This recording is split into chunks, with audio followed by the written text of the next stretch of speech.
大家好，我是阿健，做一个温暖的厨师。春季是孩子长高的季节，我每年这个时候都会给他炖这个汤羹。宝妈们可要把这个配方收藏好，一个礼拜给他炖上2-3次，身高蹭蹭往上涨，营养好喝，看得见。主要是喝多了也不会上火，而且对脾胃也特别的好。家里的老人也非常喜欢，爱喝汤的朋友，接下来就一起跟着我的视频来看看是怎样炖的吧。炖给孩子喝的汤，我一般都会用纯瘦肉，这样会比较清淡一些。选择前腿肉，吃起来会更嫩。放到水里面清洗掉表面吸附的灰尘和杂质，这样做出来的汤羹吃着才不会闹肚子。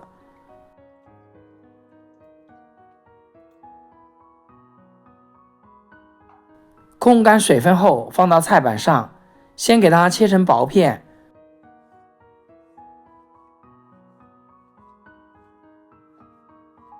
然后再剁一剁，剁成肉末。如果是想省事，也可以用绞肉机给它绞成肉末。我个人认为用刀剁的吃着更加有灵魂一些，像视频中这样粘连的状态就可以。然后给它放入炖锅里面，再用铲子给它整理一下，平铺开来，让它铺满整个锅底。接着再来放今天我们用到的食材，这个是黄芪，给它来上一些，一般炖汤里面都会用上它。然后无花果干，小小的来上3到4颗。这个是蜜枣，给它来上2颗，加蜜枣可以增加整个汤的口感，这样它喝起来更加的清甜可口。第4样食材就是麦冬，也给它来上一些。第5样食材就是西洋参片，如果没有也可以换成太子参。大家不用担心，这些食材都是我提前清洗干净的。最后再放几块姜片，去腥增香，然后一次性加足清水。炖汤我一般都用纯净水，这样口感更好一些。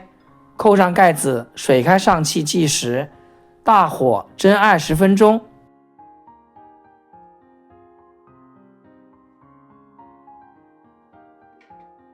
时间到，稍微给它焖一下，不要着急开盖，冷却一下，我们再来简单调味。哇，一股清香的味道就扑鼻而来，加入一点点的盐和胡椒粉，最后调味汤鲜味更美。撒一点迷人的葱花，放几颗枸杞，搅动搅动就可以开喝啦。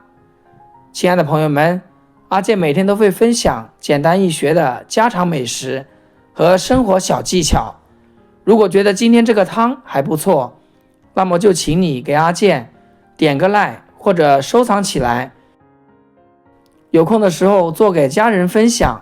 非常感谢大家的支持和鼓励。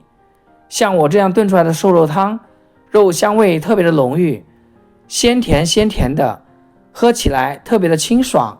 孩子早上的时候可以给他喝上一碗，那样在学校就可以精神一整天。或者是老人家平时胃口不好，也可以炖上一锅让他喝，清爽解油腻，特别的开胃。清爽解油腻，特别的营养开胃。如果你也喜欢，就收藏起来试试吧。好啦，今天视频就分享到这里，咱们下期视频见。视频的最后，祝大家天天开心，8颗牙齿晒太阳。